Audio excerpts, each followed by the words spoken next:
Oxygène 96.3 MHz, les infos. 18h30 en Djamena. Bonsoir à tous et bienvenue à ce journal que vous présente Ashta Ramadan. Voici les titres. Le programme téléenseignement proposé par le gouvernement tchadien ne favorisera pas l'égalité de chance aux élèves, estime le président de l'Union des associations pour la protection de l'enfance au Tchad. Vous l'entendrez dans ce journal. À l'étranger, à Madagascar, le président Andry Rajouel a déclaré que la grande île a trouvé le remède contre le coronavirus baptisé Covid organique. Plus de détails dans cette édition. Et puis à suivre vers la fin de ce rendez-vous d'information, votre rubrique invité de la rédaction. Djenad Rojede reçoit pour vous Natoy Ala Ringar, porte-parole du collectif des partis politiques pour la solidarité. Voilà tout pour l'essentiel, soyez les bienvenus sur Oxygène. D'abord, ce communiqué officiel pour commencer. Le coordinateur de la commission de sécurité Covid-19 constate avec rigueur le non-respect du couvre-feu instauré de 20h à 5h du matin par la population de la ville de N'Djamena et celle des provinces concernées. Le coordinateur de la commission de sécurité rappelle encore une fois de plus la population au respect de ce couvre-feu. Aussi, le coordinateur constate que les détenteurs des anciennes autorisations de libre circulation continuent à en faire usage. À cet effet, les agents de sécurité sont instruits d'interpeller tous les usagers qui continuent à circuler avec les anciennes autorisations de libre circulation. Les responsables en charge de la sécurité sont chargés de faire respecter à la lettre les mesures prises par le gouvernement. Le directeur général de la gendarmerie nationale, coordinateur de la commission de sécurité, le général de brigade Jongtan Marcel.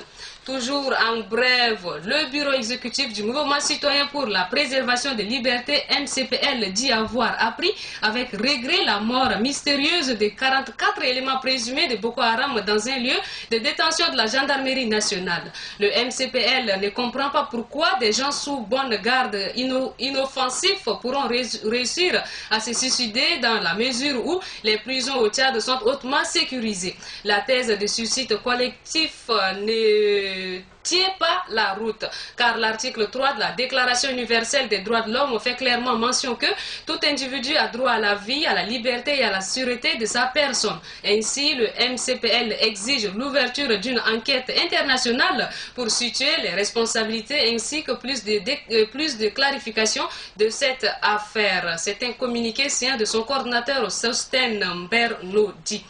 Par rapport à cette question, l'opposition et la société civile accusent le gouvernement de violer les conventions internationales en matière de protection des prisonniers de guerre et appellent à l'ouverture d'une enquête indépendante et crédible pour élucider ce problème. D'autres défenseurs de droits estiment même qu'il ne s'agit pas tous des prisonniers de Boko Haram, mais de certains groupes d'individus ayant fait l'objet de règlements de compte éliminés. Que pensez-vous de cette situation? C'est la question de la rédaction de ce mercredi, dont voici quelques réactions compilées par Adolphe Bayrako. Pas comme Zolzoube dit qu'en matière de droit, cette situation est inadmissible et impardonnable car l'être humain est sacré. Ces 44 personnes ne sont pas encore jugées. Elles sont en attente de leur jugement, donc jouissant de présomption d'innocence. De tout ce qui précède, le gouvernement a l'obligation de préserver leur vie. La thèse du patron de l'appareil judiciaire ne convainc guère. En Afrique, souvent, la guerre contre les terroristes fait trop de victimes dans les rangs de population. Il est à craindre que toutes ces personnes ne soient pas des éléments de Boko Haram, conclut notre abonné. Depuis ce jour, 16 avril, écrit Wad Fils Ngirnge, je disais que ça va soulever des questions, mais j'aimerais vous dire, quelqu'un qui assied pour mourir, c'est très difficile de le garder. Un terroriste n'a pas notre cœur et notre cerveau. J'aimerais vous poser une petite question. Vous réclamez la justice à qui? Vous demandez que le gouvernement s'explique à qui alors? S'interroge Watt, qui estime qu'un prisonnier terroriste n'est pas égal à un simple prisonnier. Thomas Didier déclare que le gouvernement tchadien doit des explications au peuple. Aujourd'hui, ce sont les Boko Haram, mais demain peut-être les prisonniers tchadiens. Ils ont été massacrés dans leurs cellules de prison. C'est très clair, juge notre auditeur qui souligne que les autorités tchadiennes ignorent que c'est l'image du pays qui continue d'être mise en cause à l'intérieur comme à l'extérieur. Mais il faut tuer ces Boko Haram dans le champ de bataille que de les faire prisonniers et les exécuter dans la prison. Sinon, comment peut-on comprendre que ces 44 éléments de Boko Haram puissent périr comme ça en prison? s'interroge-t-il. Terminons avec Berkadji Djamé Hippo pour qui cette manière de faire n'est pas légitime. Toute personne a droit à la justice, quel qu'en soit son délit, mais qu'est-ce qui peut expliquer cette mort massive de ces détenus? Il faut qu'une enquête internationale soit ouverte pour faire la lumière sur cette affaire, a-t-il souhaité.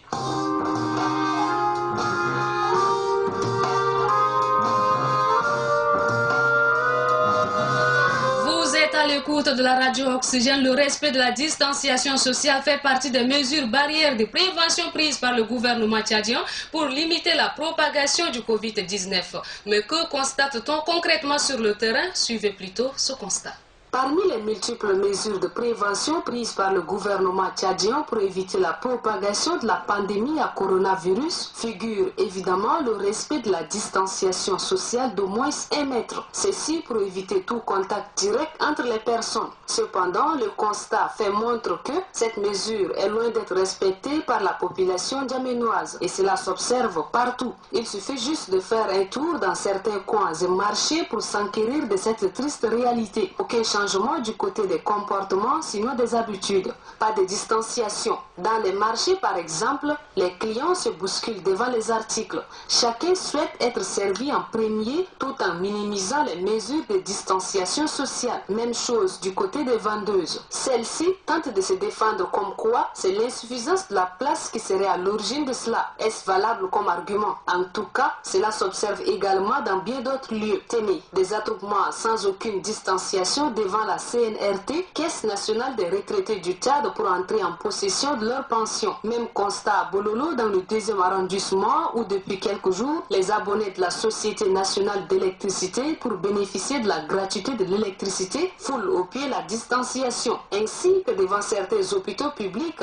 où l'entrée est souvent bondée de monde alors même qu'il s'y trouve des agents de sécurité pour faire appliquer cette mesure. Vu cela, ne serait-il pas un abus de dire que ce sont les agents de l'État même qui créent parfois certains attroupements? Tout compte fait, il revient à la population de prendre ses dispositions. Même s'il est vrai que certaines conditions ne permettent pas le respect total de la distanciation sociale, il faut au moins que le port des masques soit de mise. Cela pourrait nous mettre à l'abri du mal. Le président du mouvement pour la liberté, la paix et le changement, Oumarou Kaou Abderrahmane, encourage le gouvernement pour les mesures prises contre le Covid-19 et exige que les partis politiques soient impliqués dans la lutte contre cette pandémie. Il est au micro de Djenat Rouchidi. Nous exhortons le gouvernement de mettre immédiatement en application et sans aucune restriction toutes les mesures prises par son Excellence chef du gouvernement lors de sa déclaration à la nation en date du 14 avril 2020. Aussi exigeons-nous une bonne gouvernance des ressources et les aides destinées à nos concitoyens. Par ailleurs, le MLPC dénonce le comportement indécent et peu orthodoxe de certains éléments de force de l'ordre qui profitent des mesures prises par le gouvernement dans le cadre de la lutte contre le Covid-19 pour raqueter, abuser et spolier les paisibles citoyens. Ce comportement barbare est contraire à l'orientation donnée par la plus haute autorité du pays. Ce comportement doit cesser immédiatement et les auteurs pris dans cet acte doivent être punis conformément à la loi de la République. Dans cette lutte, nous demandons au chef de l'État d'impliquer tous les partis politiques dans la lutte contre cette pandémie mondiale pour une mobilisation républicaine à travers les sensibilisation et autres actions de prise de conscience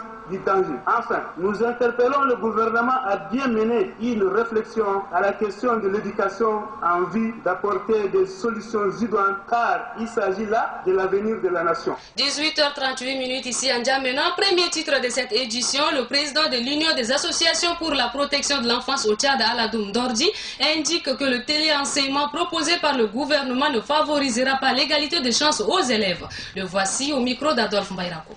On se rend compte que le téléenseignement dont les gens sont en train de préconiser nous fait dire mais est-ce que en prenant cette décision les gens ont pensé par exemple à l'égalité des chances? Parce que quand on parle des enfants, il faut l'égalité des chances, c'est ce que préconise la Convention relative aux droits des enfants. Combien ces enfants-là qui pourront suivre avec aisance et à tout bout du chemin d'une manière un peu exhaustive l'enseignement qui sera dispensé? Est-ce qu'ils ont associé réellement les experts de l'enseignement et qu'ils ont donné leur accord? C'était notre inquiétude déjà avec le système d'enseignement interactif.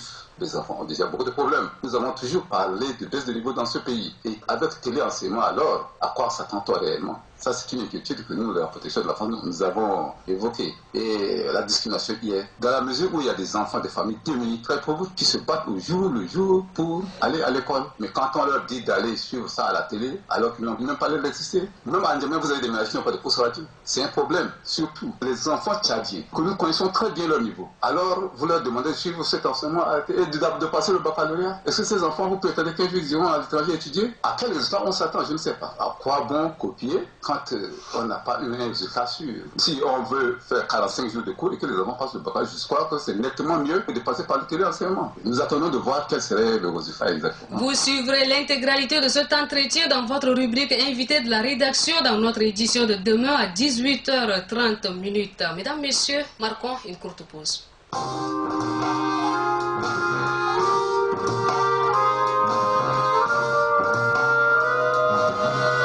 Sharfaddin Abakar Orpayer, habitant le quartier Ndjari, a été torturé et dépossédé de ses biens par les éléments de PSIC avant d'être déféré à la maison d'arrêt d'Amsinene. Suivez à cet effet le témoignage de son grand frère Mohamed Abakar, recueilli par Ndiana Drojede.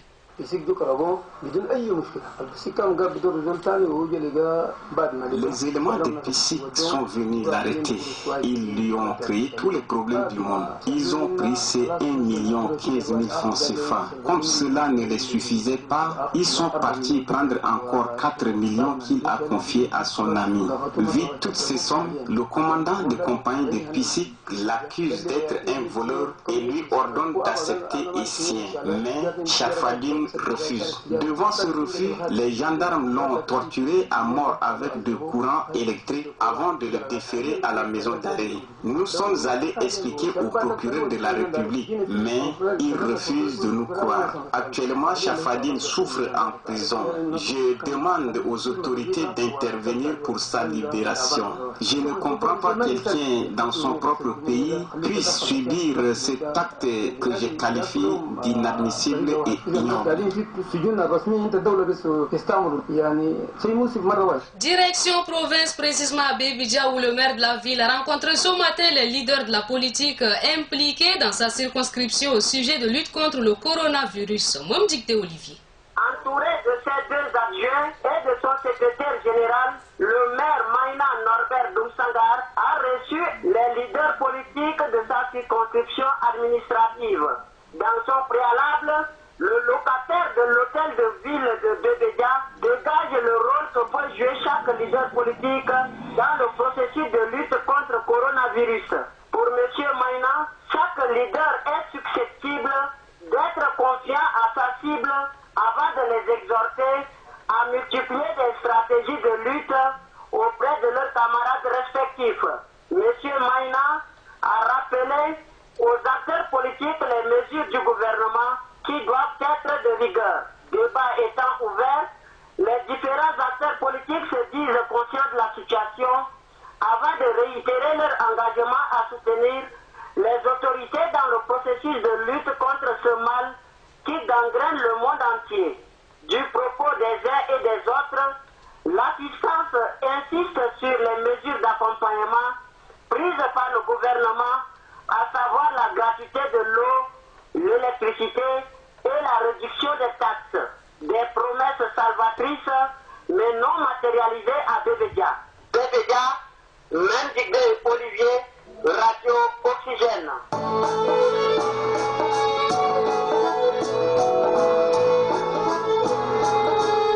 Oxygène Actualité au soir se poursuit. Je l'avais annoncé au deuxième titre de cette édition. Le président malgache Andry Rajoelina a déclaré que la grande île a trouvé le remède contre le coronavirus baptisé Covid organique. Cette tisane est préparée à base d'artémisia, une plante à l'efficacité prouvée dans les multiples thérapies contre le paludisme et d'autres herbes qui poussent à Madagascar. Que pensez-vous de cette découverte? Voici les réactions de nos abonnés compilées par Myriam Positive.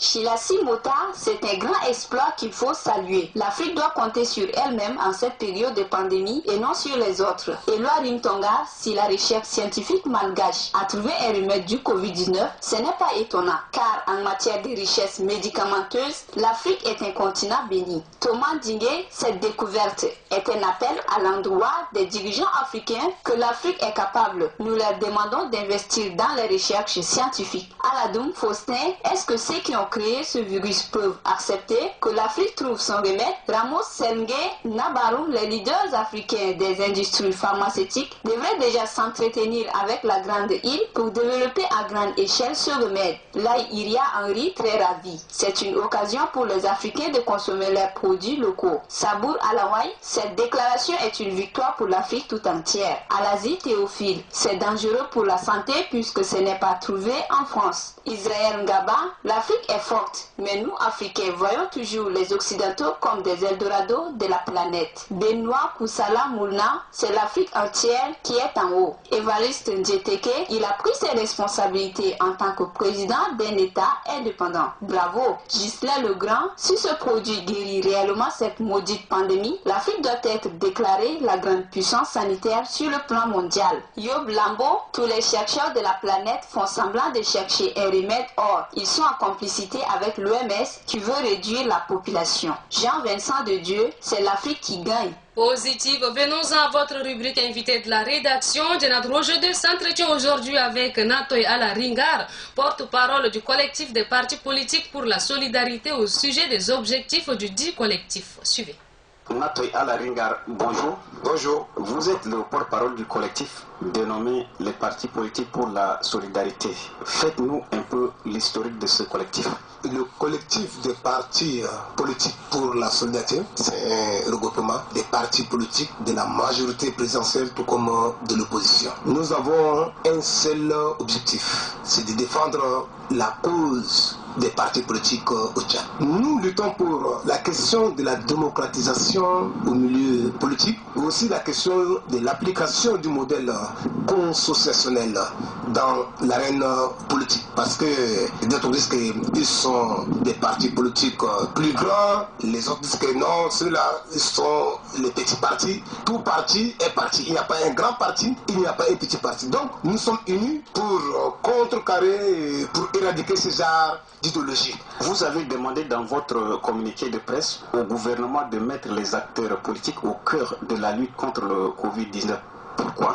En France et partout ailleurs, lorsque cette pandémie coronavirus pénètre une nation, la première des choses d'un chef d'État conscient, c'est de convoquer les gestionnaires de la cité, c'est-à-dire que les acteurs politiques, afin qu'ils puissent s'asseoir et voir sous quel angle éradiquer d'un commun accord cette pandémie. Et je salue le président Macron qui a donné un très bon exemple. Je pense qu'il y a quelque chose qui ne marche pas. Donner seulement peut-être un coup de main dans le budget de l'État pour un parti politique de l'opposition, pour une lutte commune, donc je pense que pour les inconscients, c'est que donner une arme à un ennemi pour nous combattre. Or, les recettes d'État ne sont pas seulement pour les partis politiques de la majorité. Tout don qui vient au nom d'une république n'est pas seulement pour un groupe de partis ou bien un parti au pouvoir. Non, quand on dit pour une république, c'est pour l'agriculteur, pour l'éleveur, pour les agents de la santé, c'est pour tout le monde. Aider un chef de parti politique pour la sensibilisation, c'est aider la nation tout entière. Donc voilà, juste pour que le chef d'État puisse prendre conscience. Et s'il dort qu'il se réveille, et s'il ne veut pas se réveiller, bon, il y a plusieurs manières de le faire réveiller dans ce domaine. Vous êtes l'un des leaders de M12 qui exige au président Idriss Déby Itno de démissionner, sinon vous allez organiser une marche rouge pour le chasser du pouvoir. Pourquoi ce brusque revirement?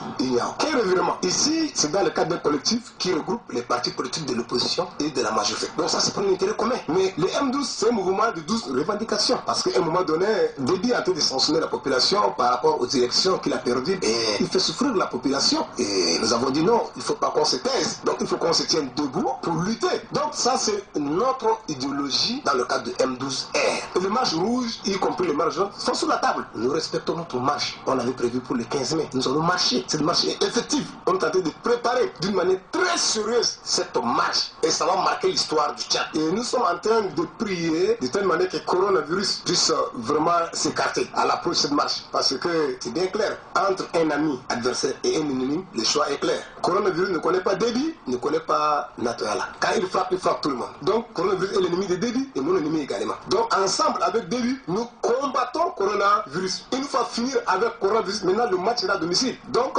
déjà les observateurs de la scène politique disent que vous êtes en train d'aller vers la majorité. Je ne sais pas, leur terme de majorité, autre, ça concerne la majorité présidentielle. Déby mange, son EG mange, le ministre mange, autre mange. Je n'ai pas rêvé un jour aller vers les mangeurs comme dépend des autres. Non. Si je prends l'étiquette du collectif, ça c'est pour défendre la cause des partis politiques de la majorité, tout comme de l'opposition. Et quand je prends la toge du M12-1, c'est pour défendre la cause du peuple tchadien. Donc cela n'a rien à voir avec la question du mangeoire. C'est une question d'exclusion. Ils ont exclu les partis politiques dans le domaine de la sensibilisation et c'est anormal. C'est un droit et c'est légal. En tant que porte-parole du collectif, je dois me tenir debout et je dois me prononcer pour que les acteurs politiques de la langue puissent rentrer en ordre. La lutte contre ce corona concerne les leaders religieux, les journalistes, les acteurs de la société civile. Ça nous concerne tous parce que c'est un ennemi qui veut attaquer tout le monde. Donc tous contre un. Comme la guerre est ouverte entre un contre tous, maintenant nous tous contre un. Merci Natoyala Ringa. C'est à moi de vous remercier.